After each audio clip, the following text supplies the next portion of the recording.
Thank you very much. I feel like I'm in a Twin Peaks sequel of some kind, but nonetheless, it also reminds me I shouldn't forget to update my website because the biography you've heard was from 2 years ago. Was one more joke I had, but that one I forgot also. No, actually, I haven't. I must say that with a title like this, the pressure to say something memorable is really low. So, but I'll really do my best to entertain you at least somewhat. So when Lev wrote to me initially and invited me to give this talk and offered this vision for the series that I should really choose one thing and one object that I think we should all forget, I don't think he actually knew that I had just one such object ready, and I myself have been trying to forget it in public, actually, for the last 5 or 6 years. That object is the internet, right? And you might think that that is something of a ridiculous idea to be trying to forget something that has become so essential and fundamental to how we live. Nonetheless, I will try to argue that this is not only possible, but is actually quite urgent that we do so. And to do that, I will draw somewhat on my own experience in trying to forget it, but also in reflecting on some of the developments that we see in politics, that we see in culture, that we see in society at large, particularly in the last decade or so, when this idea of the internet really became quite dominant and widespread in society at large. I must say that I am something of a living case study, as I've already said, of somebody who has been trying to forget it. In my last book that appeared in English in 2013, I actually made a commitment quite explicitly not to ever use the term the internet in my own future writings unless I put it in that ultimate postmodern device, spare quotes. So every time you actually see the term the internet appear in my book, you'll see it preceded by spare quotes. And in all the columns that I have written since then, I've either tried not to use it altogether, or I've put it in spare quotes, which tells you that it is in fact possible to exist and to think and to function without using one of the most fundamental concepts that society depends upon. And you can still make yourself understood, and you can still be quite precise about what it is that you're talking about. And I can assure you that virtually every single column I write does deal with digital issues in one way or another. So not being able to use that term is almost like not being able to use the term the market when you write about the economy, right? It's not necessarily a very easy thing to pull off. Nonetheless, it's possible, as you can probably judge. And you can feel free to check any of my columns. If you find me using that term in the last 5 years, I'm more than happy to pay a fine for lying to you in public. Now, having said that, I must also tell you a few things about how I actually stumbled into this self-made trap. I wrote my first book, which got published in early 2011, partly living in Washington. So I moved there to observe how policy and technology policy and foreign policy is made. I was affiliated with various think tanks. I was at Georgetown University also teaching and studying, mostly teaching. And I was there when Hillary Clinton, who back then was not particularly concerned about cyber attacks or the malicious role of the internet and hacking elections, when she gave a speech actually celebrating the internet as one of the best gifts that capitalism and technology have made to society. So she gave a very prominent speech that became one of the landmark addresses of her entire career as Secretary of State, and it was a speech dedicated to internet freedom. And it's a speech that received some attention at the time, but I think its full significance was understood only a bit later. And in that speech, Hillary Clinton laid out a vision for what the US government believes internet freedom to be, but also she explained the reasons why the United States government thinks it's very important to protect and defend internet freedom. And in that speech, I mean, you can go and read it on your own, but you will see quite a lot of contradictions and tensions, driving its main message, but also underlying its vision of what it is. And you will immediately grasp that in the ambiguity with which that term is used, you can never really understand what kind of freedom is actually implied.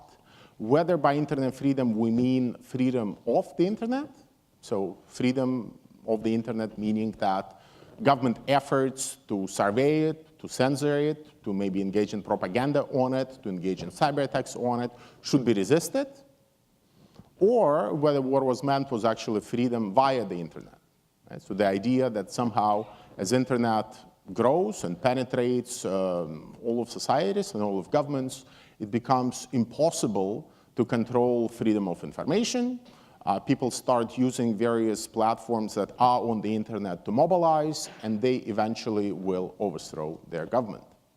Right? So the tension that, and the ambiguity that was obvious to me at the time also prompted me to ask quite a few critical questions about how plausible that vision for internet freedom might actually be, given that already then, in 2010, it was obvious that the United States itself was engaging in quite a lot of cyber espionage. It was engaging in quite a lot of surveillance using many of the digital platforms. A lot of American companies were actually building surveillance tools and surveillance software that was then being exported to various authoritarian regimes, where they were then used to crack down on dictators.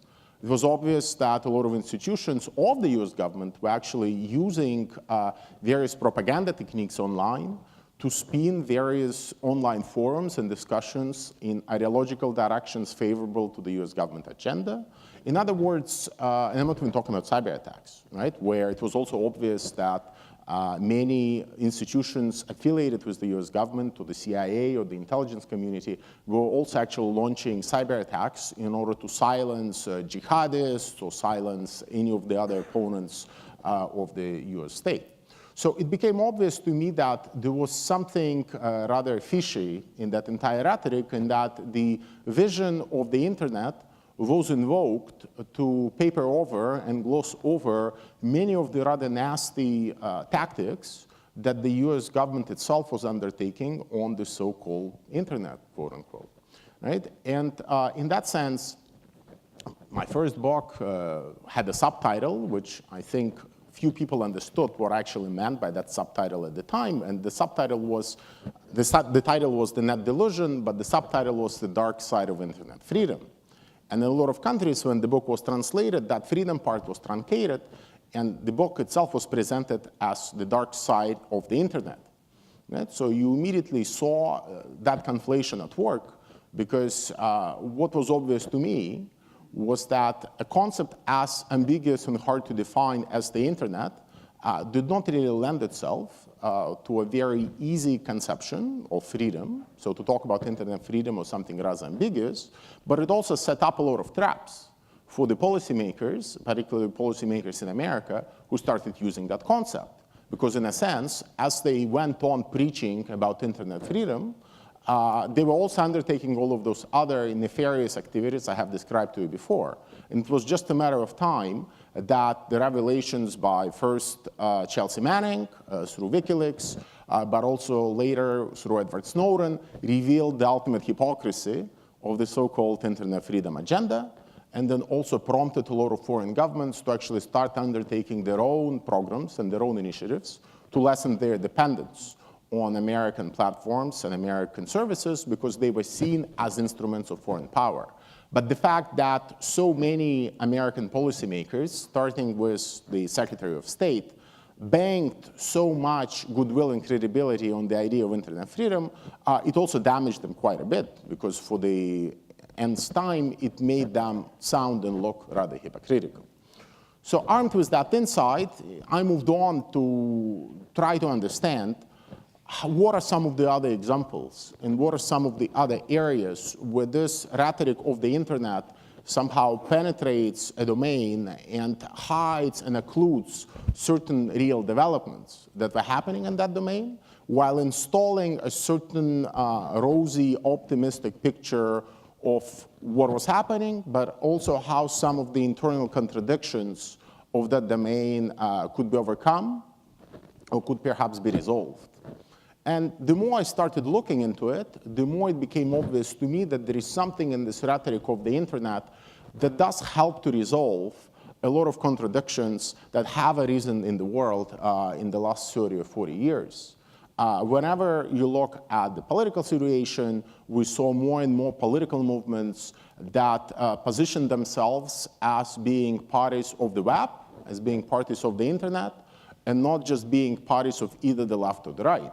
So for quite a lot of movements, I'm thinking specifically about the Five Star Movement in Italy, this rhetoric of the web and the idea of the internet as the kind of new driving force of contemporary society actually became the core element of the ideology.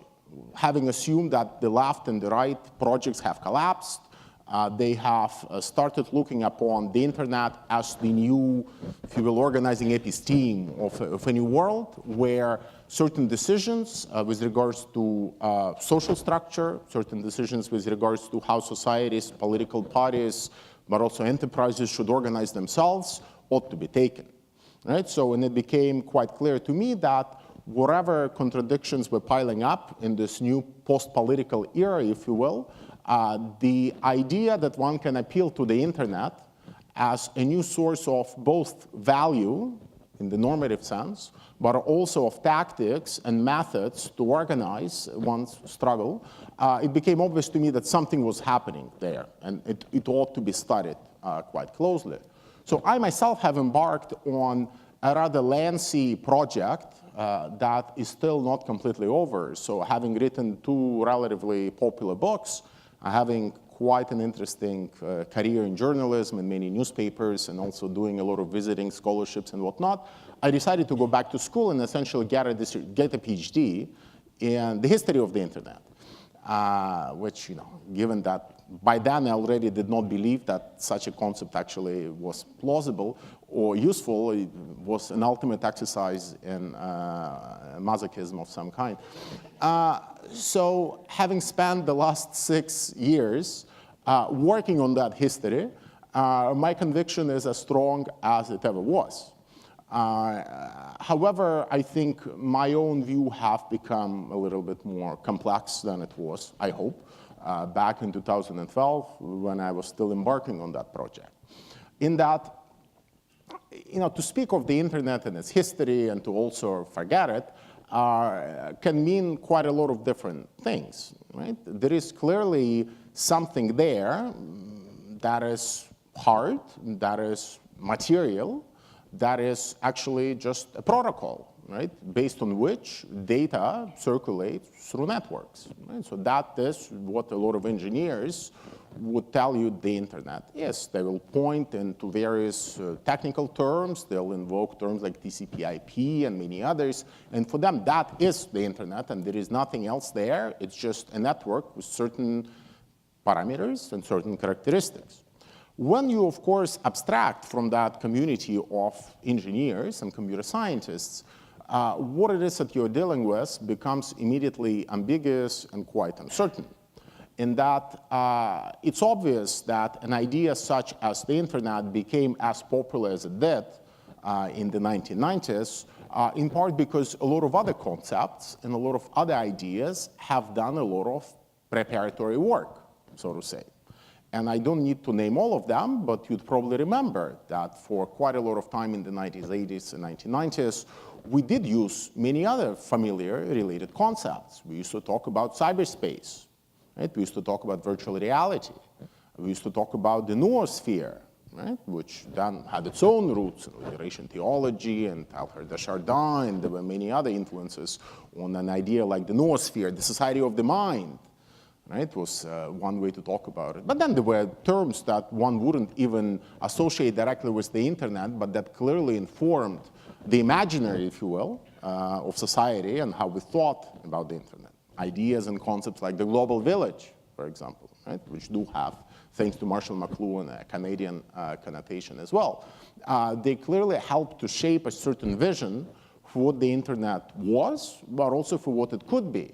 And that vision was a rather globalist, very idealistic vision of societies and countries joining together in a global conversation, despite all their differences, engaging in quite a free-flowing set of exchanges, right, and benefiting from them quite profoundly.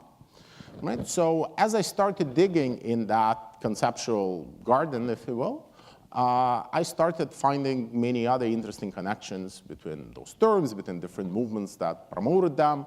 It became obvious that we do, through this concept of the internet, perceive the world in a somewhat optimistic light.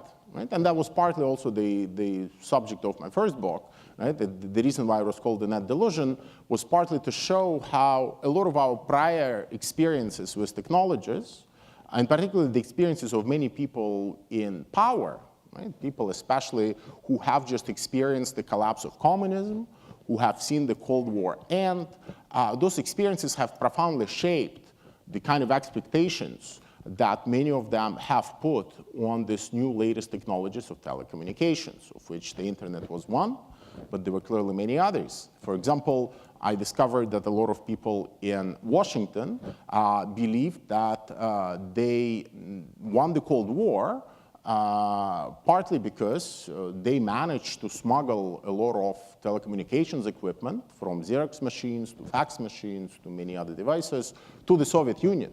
So the end of the Cold War was not really the consequence of some structural contradictions in the socioeconomic system of the Soviet Union, or the overspending on the war in Afghanistan, or the overspending on the economy as it was running out of foreign credit. For them, it was mostly the result of spontaneous self-mobilization by people who were actually getting access to information and thus mobilizing themselves, and as they discovered more and more about how horrible the situation was in their country and how bad things were outside, they joined forces through Xerox machines and fax machines, and then thus they poured into the streets and basically unseated all of the dictators and authoritarian governments that were controlling them. You can clearly see how that vision of how the world worked, which really emphasized the role of agency, which emphasized the role of telecommunications in mobilizing that agency of people, you could see how that role shaped quite a lot our imagination in the 1990s. And you can see why so many people in power, in various institutions, really thought that as society becomes more and more digital, as the internet, so to say, becomes the dominant backbone and the main backbone of society on which economy and culture and all the other domains depend on, they thought that that would really usher in a new era of even more accelerated democratization. So to some extent, you could see what I'm driving at. Here, the idea of the internet became something of a euphemism, right? Something of just another way, a more optimistic way, to talk about the positive effects of both globalization on the one hand, but also of neoliberal financialized capitalism, because all of those developments were happening at the same time, but it was mostly through the idea of greater internet, right, that those changes were perceived as positive, but also as something that would be completely inexorable and inevitable. Because the idea was that, of course, it will keep on growing and digitizing and so forth. And famously, in the late 1990s, speaking about China, Bill Clinton said that trying to censor the internet is like trying to nail jelly to the wall, right? Only to see himself proven completely wrong by the efforts of the Chinese government, not only to restrain the activities of American technology firms, but to actually create an internet of their own. Right, which was a very bizarre development, because instead of actually accepting this idea that the internet, like capitalism, arrives kind of in the whole package, right? And you can either accept it or reject it, which was still the dominant logic of many people in this field in the 1990s. The Chinese did something very particular.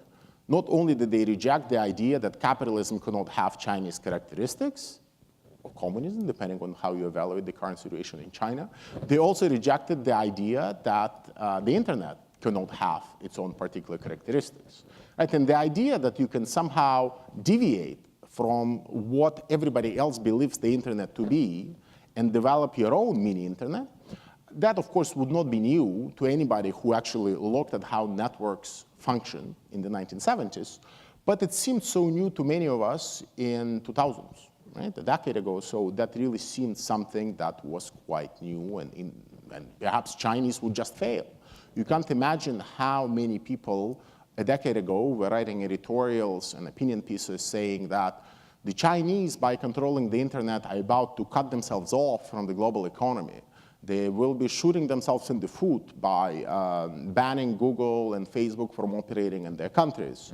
They would essentially be traveling back in time by doing what it is that they're doing. Now, of course, a decade into it, we see that the idea of the Chinese internet, which is very peculiar, but it's not a non-internet.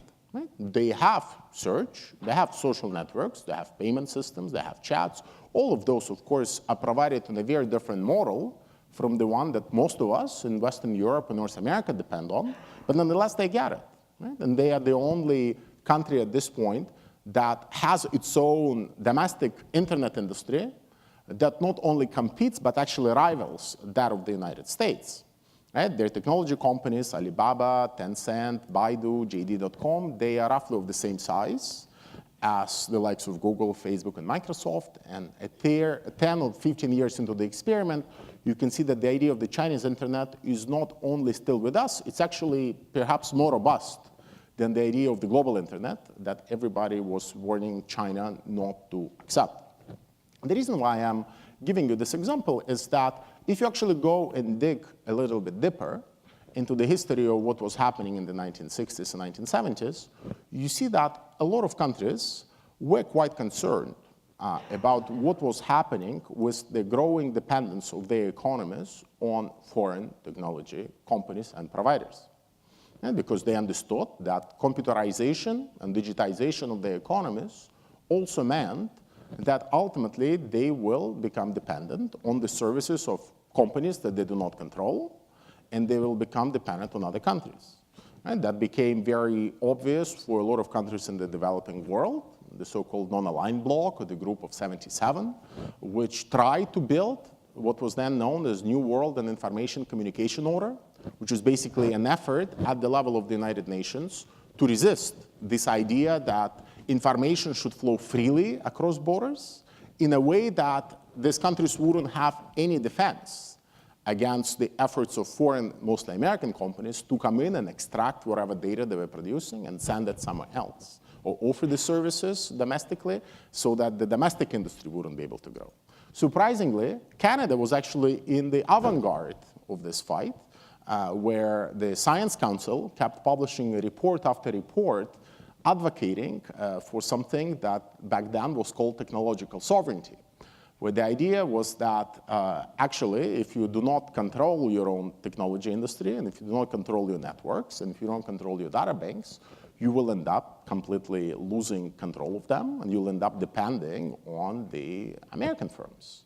That vision and that critique was, of course, defeated mainly by a lot of neoliberal think tanks, which, as you know, the Canadian context. The Fraser Institute was actually very busy already and was publishing all sorts of reports defeating that vision. Actually, I've brought one of the reports from the Science Council, which recommends building something very much like what we today understand as the internet in Canada in 1971, and warning quite directly, I just want to read you this phrase, that a laissez-faire attitude will eventually result in the supply of most computing and information services via spur lines from US computer communications networks. Such an outcome is completely unacceptable on economic and social grounds. And it goes on and on and on, but basically that's an idea for how you can actually connect all of the parts of society, all of the parts of the economy in a way that will be fair, that will be just, that will be transparent, and where you will actually have society exercising some basic control. Now, most of those efforts, of course, were defeated for reasons we can speculate upon and discuss later. But I think the lesson to learn is that in the early 1970s, and a little bit later, and I don't have time to go into the French story, but you can actually see that in France, some of these efforts did pay off. in a very bizarre, technocratic, top-down way, but they did build their own Minitel, which is something that is not the internet by any means, and it eventually lost, and we can speculate as to why it lost, and we can speculate which one is better and which one is worse, but Minitel really is not the internet. It was not meant to be the internet. It was really meant to be a local network, national network, satisfying the needs of French citizens under the control of the French, mostly technocratic state. Right? So there, that vision did take off. But nonetheless, most of the local visions outside of France were defeated. However, if you go and study reports like the one I've just read you, you will see that there is no trace of the noosphere, there is no trace of cyberspace, there is no sphere of concepts that I would say are mostly ideational, which might sound very tautological after all, but there is a language of political economy and geopolitics underwriting most of those discussions. And the idea and the vision in many of these reports, both from the developing countries and from countries like Canada, is quite obvious. There is something structural happening at the level of the economy. There is new type of power that is power grounded in technology, networks, and data, and we're about to lose that power. That language gradually disappears from how we think about technology, how we think about networks, and how we think about data, so that by early 1990s, the perspective that becomes dominant and hegemonic in how we think about technology is a perspective that is informed by this imagery, an imaginary, if you will, of the internet, where the concerns become rather pragmatic, almost legalistic concerns. Concomitantly with all of these developments, of course, you have growth of fields like cyber law. It becomes a very big thing for a lot of law schools to be offering courses in it. Larry Lasik makes a very big career out of it. Nonetheless, in even discussing a lot of openly and explicitly political issues related to copyright reform or related to surveillance, this subject becomes increasingly cut off from questions of trade and questions of political economy and industrial development, which was still the vocabulary that most of the people participating in this debate used in the 1970s. Instead, the debate becomes focused very much on legal norms, becomes focused on the need to foster and promote innovation, and it becomes focused on mostly the needs of American institutions. You should also not underestimate the way in which the entire discourse of the internet is mostly an American discourse, where the norms are mostly American, the approaches are mostly American, and the concerns are mostly American. This is why we spent so much time in the 1990s debating about freedom of expression on the internet and the constitutional rights related to freedom of expression and so forth, in part because it reflects the hegemonic status of the United States in the world. Now, you can see how this discourse of the internet eventually leads itself to a very different conception of what kind of politics are possible and what kind of politics ought to be conducted around technology.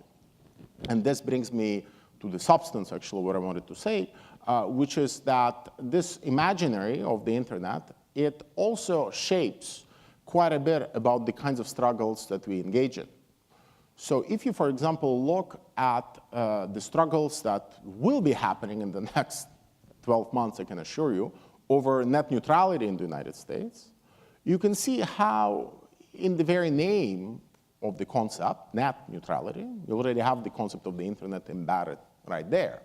Right? But you can also see how some of the other concerns I have flagged about this internet discourse, that they're also present.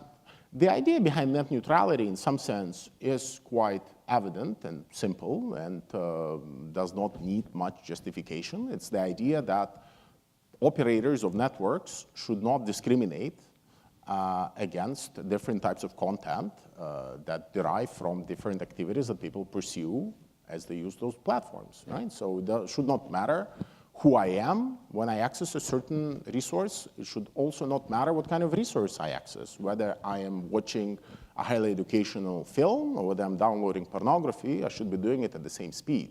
I mean, that at least is the logic behind net neutrality, and that my internet service provider should not interfere.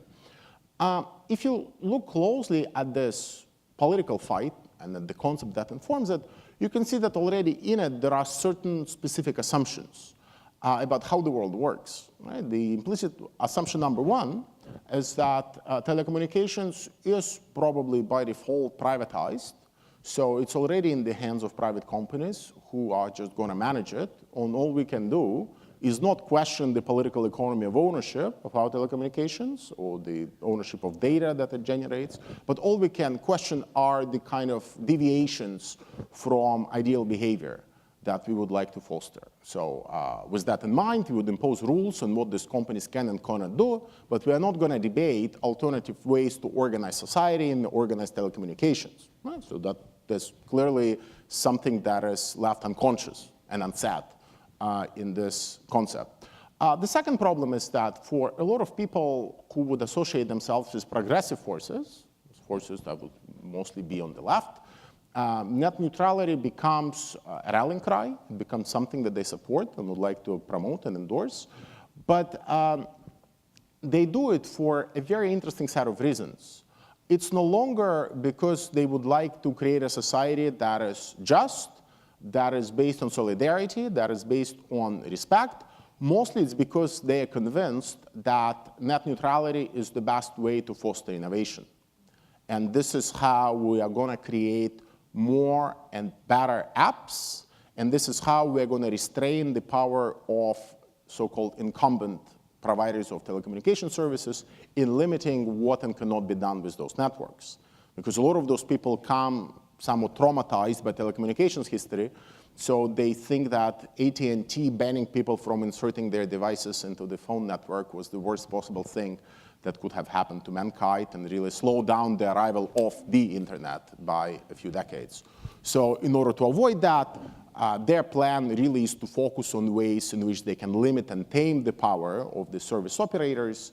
But it's a program that, as I've said, sidesteps quite a lot of issues. And if you were not to sidestep those issues and were not just get so obsessed with the microeconomics of innovation, you should really look at some of the books about net neutrality written by its supporters. I mean, the most advanced of them actually feature formula, and they would justify through microeconomic analysis why net neutrality fosters more innovation rather than less.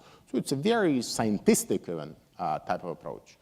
But the problem there is that looking at it from sort of helicopter view, it's not obvious that you want necessarily to keep your platforms neutral if what you're interested in is redressing and addressing certain deficiencies of how society is organized.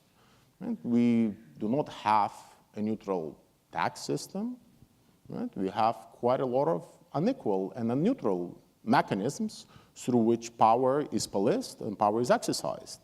And to be honest, I see nothing wrong with Goldman Sachs enjoying a slower connection to the internet than an orphanage or university. Nor do I see anything particularly bad about people enjoying slower connection to Bloomberg terminals than they would to library ones. Right? So the idea that somehow we really need to have net neutrality in place because this is how we're going to foster innovation, in some sense, is already a tacit acceptance of the end of politics in any kind of broad, meaningful sense, where we're no longer even trying to think about ways in which certain ideals can be achieved. We're just trying to more or less make capitalism work better. How do we make capitalism work better? We create environments and conditions where innovation can accelerate and grow faster.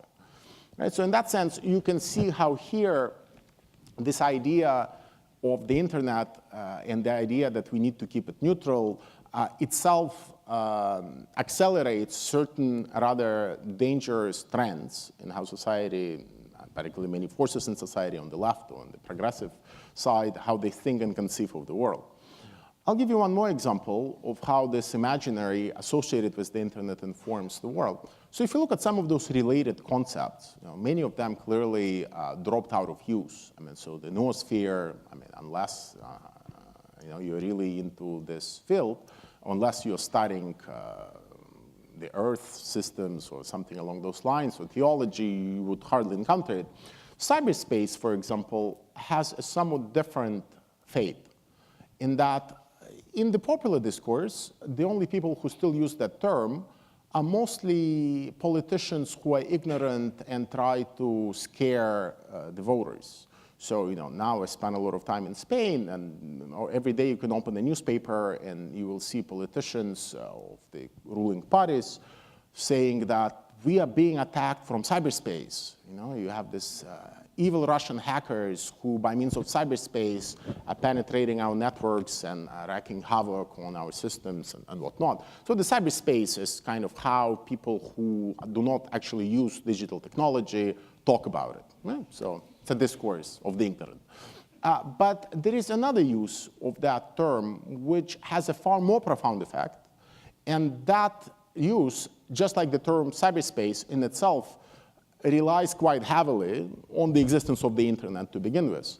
And that term and that use of the term cyberspace has to do with military operations. Because the only people other than ignorant politicians who still take cyberspace seriously actually are the military.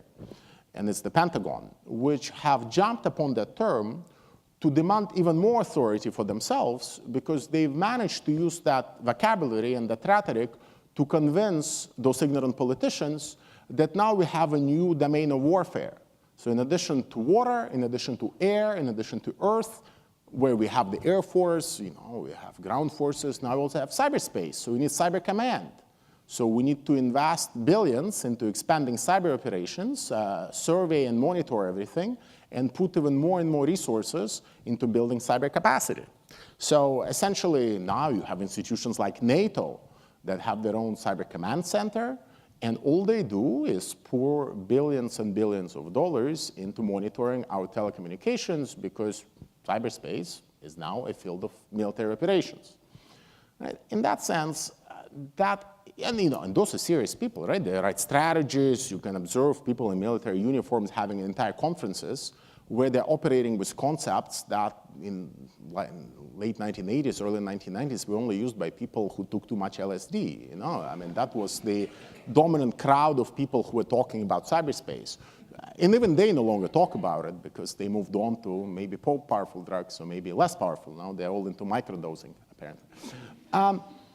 So here also you can see how the legacy of this way of thinking, in my last book I refer to that way of thinking as internet centrism, right? Which I think captures this problem a little bit better than just the idea of the internet, because internet centrism really denotes how we conceptually organize the world by placing the internet both as some kind of normative good, which we need to achieve and strive towards, but also the method by which we're going to get there, right? So it's a very particular type of model for social existence where we are trying to get what is also going to get us there, right? So it's a bit of an odd, this setup. Nonetheless, the situation now in 2017 is also a bit ambiguous because I realized that the idea and the rhetoric and the imaginary of the internet, of course, has contributed to a lot of things that are hard to dismiss as negative.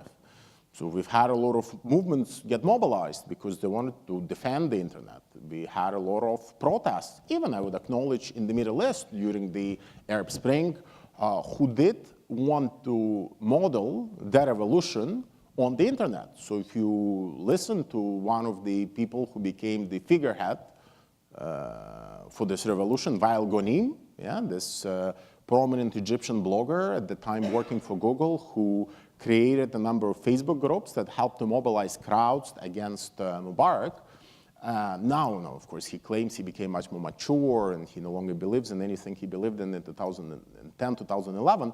But if you read his statements at the time, their vision and idea of the Arab Spring was precisely to pull off a revolution where everybody can contribute, where everybody is not just a passive consumer, but also an active participant, and where hierarchies fall apart and flexible, decentralized structures emerge.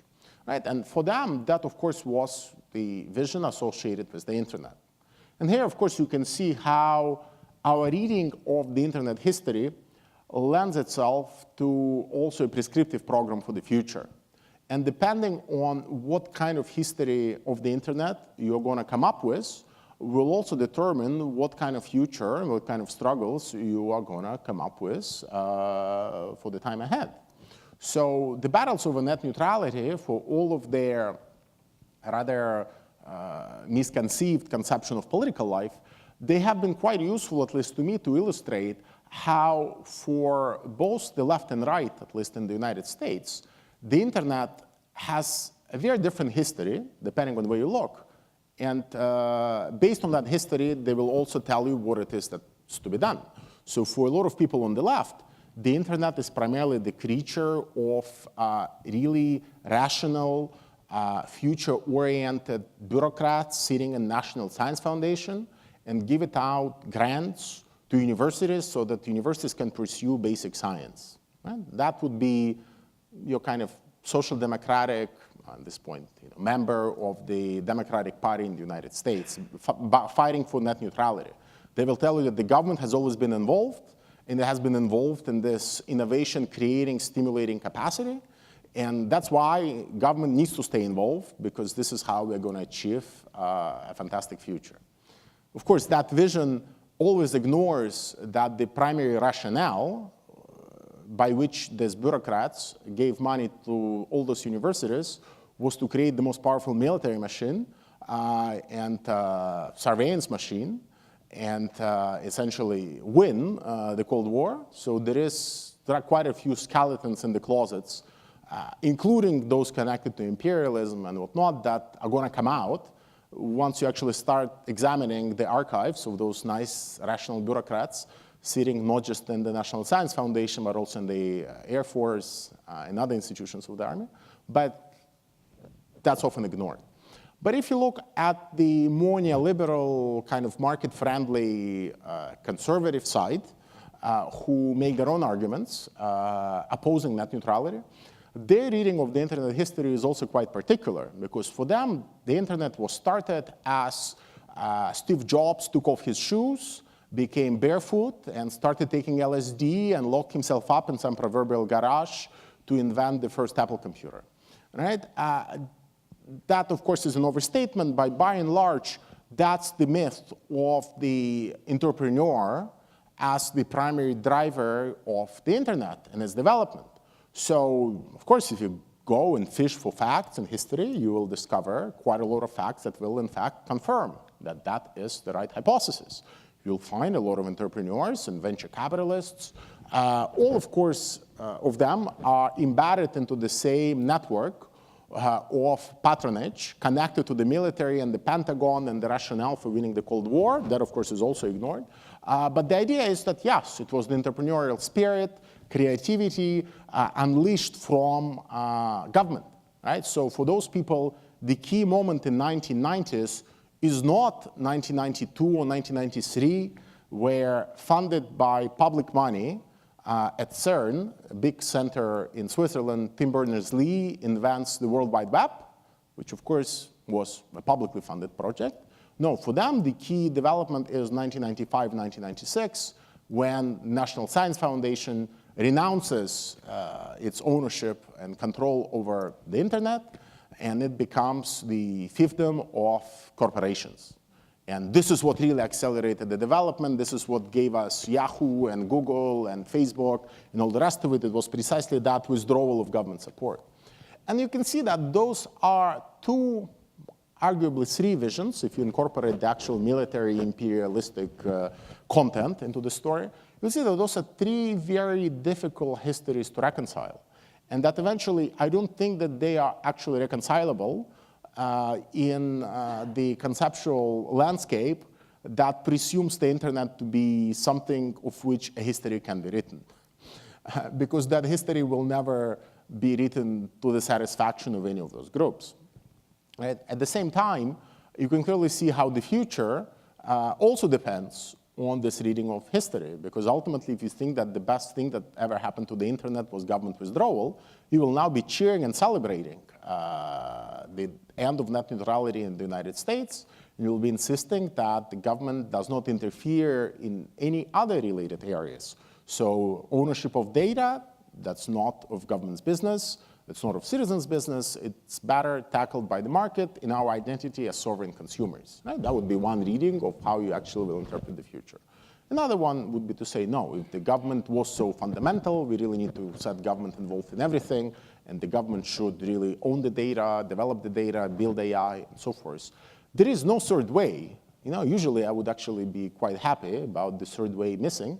But in this case, I think it's actually not a very fruitful conception of the future, in that it presumes that the institutions of the state that have developed historically over time to fulfill particular missions will need to stay with the brief that they got 100 years ago without much change or evolution.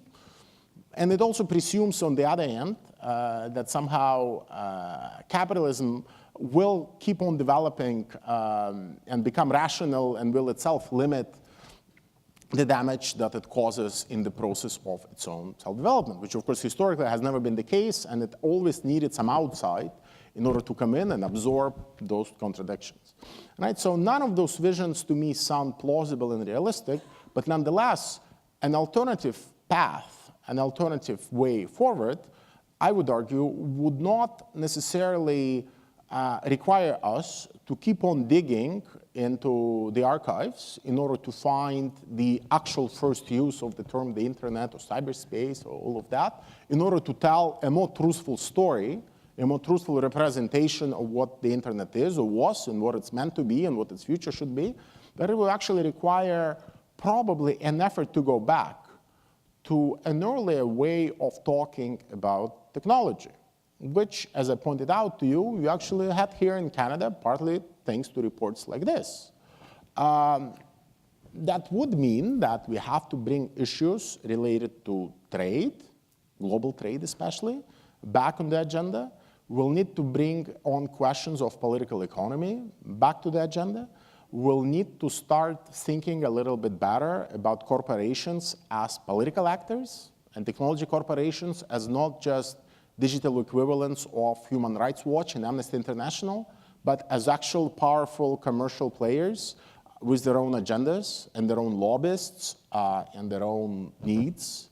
That would require quite a radical departure from perceiving the world from the perspective of the internet, right, in order to identify some of the key factors that contributed something to its development, but perceiving the internet, perceiving the world from some other vantage point, right? And that vantage point might be the interest of citizens, might be the interest of workers, might be the interest of someone else, depending on what vantage point you yourself would like to take.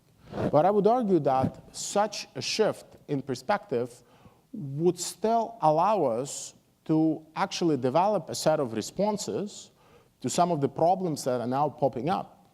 I don't really want to talk about many of them. I give talks on such matters almost on a daily basis: political economy of artificial intelligence, who's going to control it, what it's going to do to us, how we are producing a lot of value for those firms. Those firms, in some sense, are using all of us to train their own algorithms and their own AI systems. Here in Montreal, you should know this situation quite well, given that you are the center of research on artificial intelligence. There are quite a lot of substantial issues that we really need to address, which we are not really able to address if we keep on operating in the kind of thought that gave us concepts like net neutrality. Because the only paradigm that is emerging from that crowd, at that field, is something along the lines of we need ethical algorithms, right? We need more data protection. We need more rules for the companies who are supposed to be eternal and not to be questioned. So there is no questioning of the underlying political economy of algorithms, artificial intelligence, or any of that. There is only questioning of what kind of ethical rules can be attached on top of them. That, I would argue, is not a very fruitful way forward. And this is why we also have to become quite clear about what does it actually mean to be anti-internet today. And this is where I think the internet, so to say, or you can say maybe capitalism, maybe neoliberalism, has had its greatest coup, in that it has really made most of us believe that to be anti-internet today actually means to be anti-modern and technophobic. And this is what it means to be anti-internet.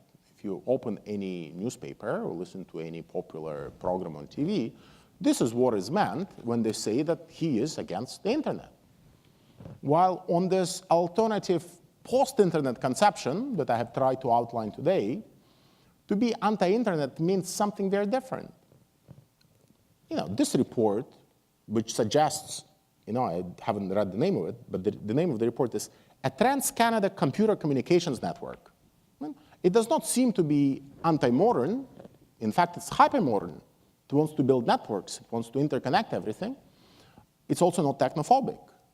But I would argue it's also not necessarily pro-internet. Right? It's a way of thinking that makes the term anti-internet, as it's used now, means something else entirely.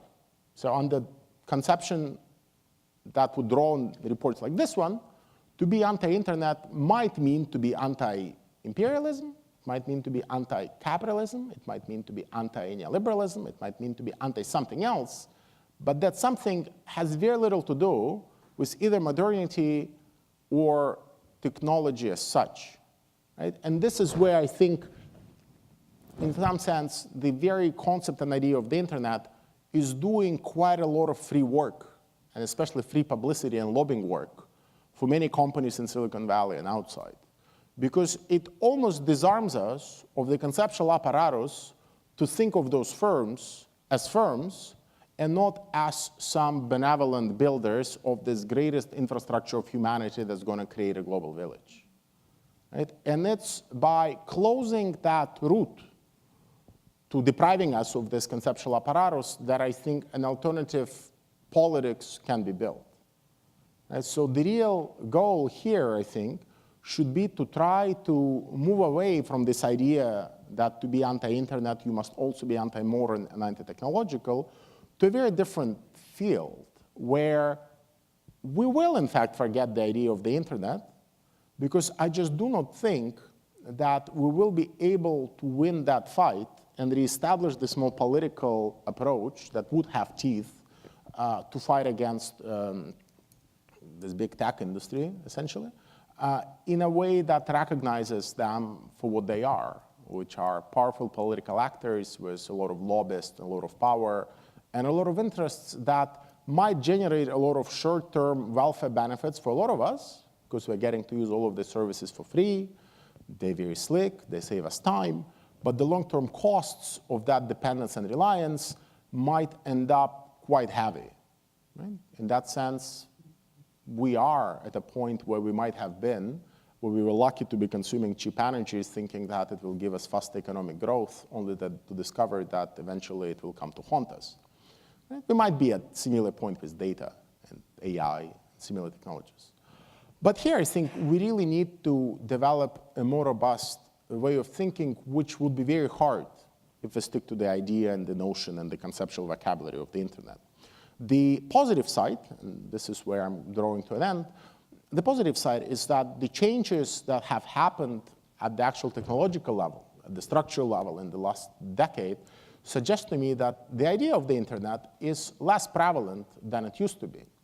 That, as our cities become smart, as our houses become smart, as our mattresses become smart, the dynamic and the talk around it couldn't care less about the existence of cyberspace or not, or the existence of the internet. Essentially, this discourse of everydayness, right, as everything in our life becomes digitized, it kind of takes over the discourse of the internet, while leaving still, nonetheless, a very deep imprint on the conceptual apparatuses that we use to think through how to fight back. Right? So in a sense, we should not mistake the disappearance of the term, the internet, from our conceptual vocabulary for victory. Right? So in fact, it's not enough to forget the internet. Right? We must also forget all of the strategies and fights that it has introduced into our political vocabulary, right? And this is where I think some kind of a history would in fact be needed. So I am coming back essentially to a historicist or historical conception of the problem in that while writing a history of the internet might itself be pointless from where I stand, even though I've spent 6 years of my life on it, writing a history of how we talk about the internet might actually be a little bit more fruitful. Right? That does not mean that we shouldn't be writing histories that would also try to uncover efforts like this one that will point you to alternative paths that were not taken and alternative languages that were used. All of that ought to be done as well. But I do think that it's very important for us to understand many of the conceptual residues that are left in our political struggles by that term. So I hope I have convinced you. Again, I can assure you it's possible not to use the term without irony again, and I hope that at least those of you in this room will never use it without irony in the future. But that's not enough. Thank you.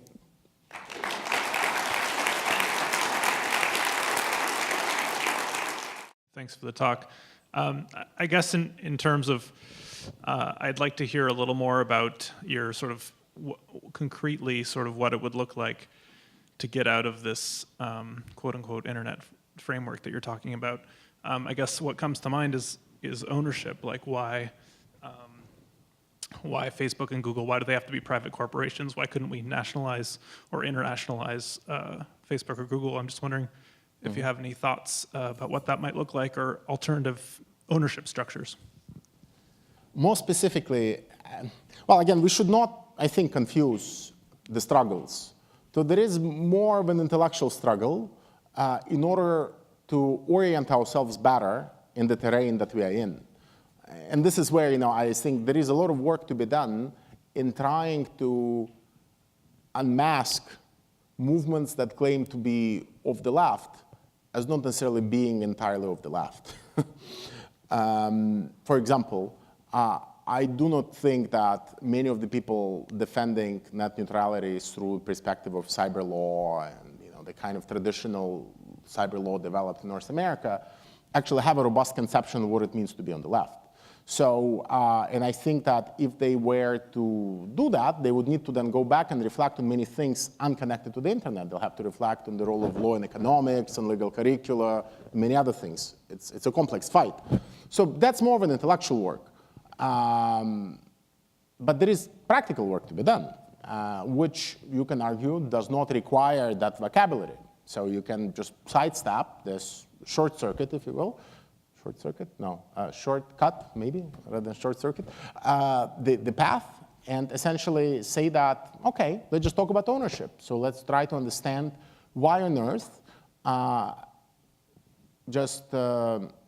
if you look at essentially 5 companies, right? If you look at Google, Amazon, Microsoft, Facebook, and I'm forgetting one more of the big 5, Apple. If you look at how much they have grown in stock value, in stock price since January, it's roughly $950 billion, right? It's more than the GDP of Finland, Denmark, and Norway combined, right? In essentially 11 months of the year.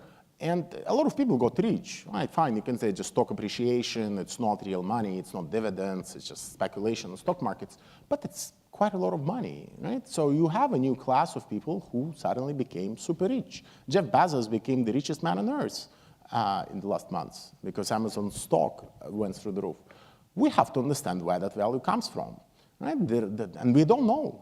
Right? I mean, I can give you a plausible theory. You can argue it all comes from how much advertising they sell, it comes from something else, but ultimately, there is a certain expectation. I usually give a much longer talk to explain this problem of value in the digital economy, but ultimately, I think it does have to do with how much data we have given them, how much they have used that data to build sophisticated tools of artificial intelligence, and how much the investors expect these companies to continue taking over the world and swallow industry by industry.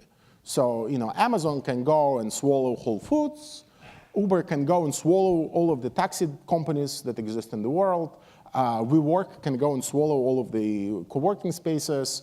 How do they do that? Well, they do it with money. Where do they take that money? They take that money from whom? From governments, actually, from a lot of sovereign wealth funds. So who gives money to Uber? The sovereign wealth fund of Saudi Arabia.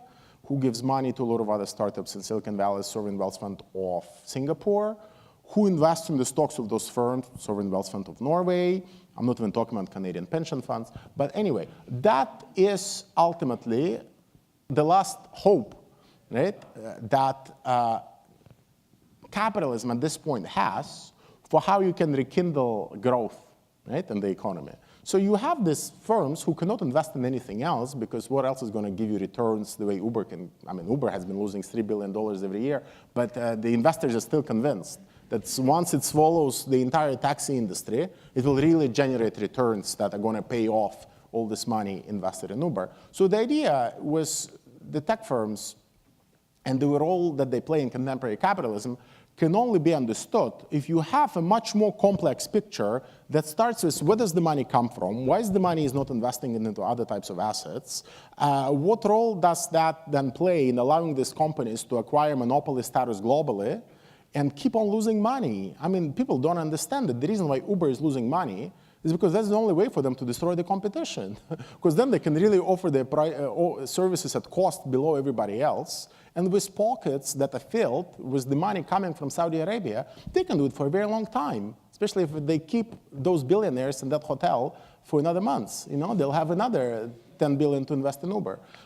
So you cannot even think about alternatives unless you understand how, to some extent, your own welfare depends on those companies continuing to grow. You know, you now go and you withdraw the money that Norwegians have invested in the stocks of all those firms, mostly through asset managers, through BlackRock, Vanguard, and others. Norway will have a riot, because ultimately it's the money of Norwegian pensioners that are invested in the tech industry. Like, you pull that sort of rug off, what else is there? Like, where are they going to invest it, right? So I wouldn't necessarily be super radical, because yes, fine, let's nationalize them. But nationalizing them, it's a complex issue and a complex problem with side effects that to some extent will come to haunt many of the people in the developing world as well, in the developed world as well. So I'm not by any means defending the industry. I do have a solution. My solution would revolve around not necessarily nationalizing them, even though that would be a good step overall. But I don't think that we need a state-run alternative to Google. What you need is an alternative regime of data ownership, combined with an industrial strategy that will then allow to invest in specific applications and apps that will be built on top of that data.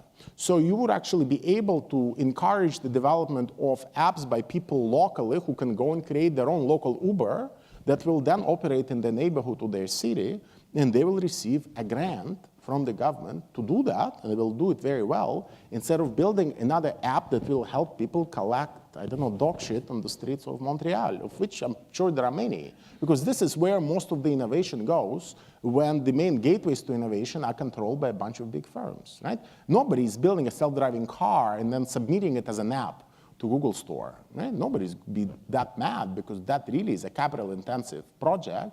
But it's capital intensive in part because it draws on so much data and so much resources, which these companies have already accumulated. So I would caution people against making this case that you just need a state-run Google. Like, I'm not sure we need a state-run Google, because I'm not sure that Google is so good to begin with. Like, it's good enough. Is it the best way to maximize innovation in society? Probably not. Because ultimately, it's still central planning. I mean, you have a bunch of people in Google deciding what projects to do. You know, one of them might want to build a self-driving car. Another one might want to mine asteroids. But how on earth do I know that actually maximizing what can be done with AI and what can be done with data? Because I cannot do everything that they can with that, and I'm technically more knowledgeable about my needs than them. Right? So you can defeat them even with neoliberal rhetoric if you want to, just that nobody wants to have that debate, because nobody wants to have an industrial strategy. So the problem here is not our confusion about the internet. We have a lot of other confusions that have to do with our confusion about the economy. and what is to be done. So if our strategy for the future, which seems to be the strategy of a lot of institutions in Canada also, that we'll just have investor capitalism, we'll just keep investing money into infrastructure development, into all sorts of big projects, then we'll just redistribute that money and we'll just live off and we'll be happy, then who's going to buy any argument for having an industrial strategy that will then lessen our dependence on those firms? Right? So that's where the problem is. The problem is not that we are very confused about the internet, even though confusion about the internet helps to mask the underlying problem.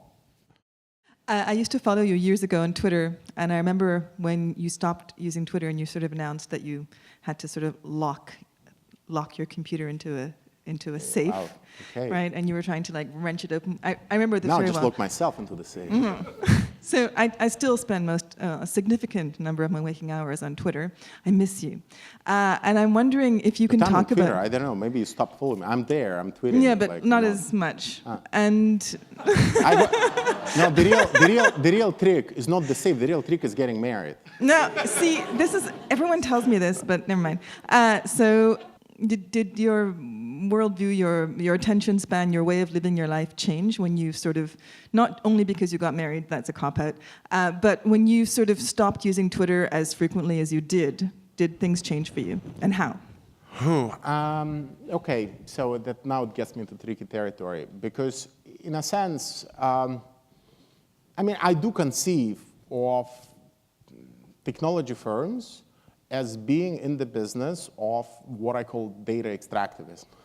I mean, it's a whole different talk, but nonetheless, and they extract data for various reasons. Initially, it was to sell us better advertising and charge for it more. Now it's also to use that data to build the AI products, the artificial intelligence services that I've talked about, which ultimately are all built and refined with data. Extracting that data from us, to some extent, is a painful process. You know, you have to drill deep into our soul like you drill for oil when you're trying to get that out of the ground. Right? And how do you drill into our soul? Well, you have to design systems and platforms that make it easier for you to extract data. And the best way to do it is to really make you click as much as you can on things that basically pop up on your screen.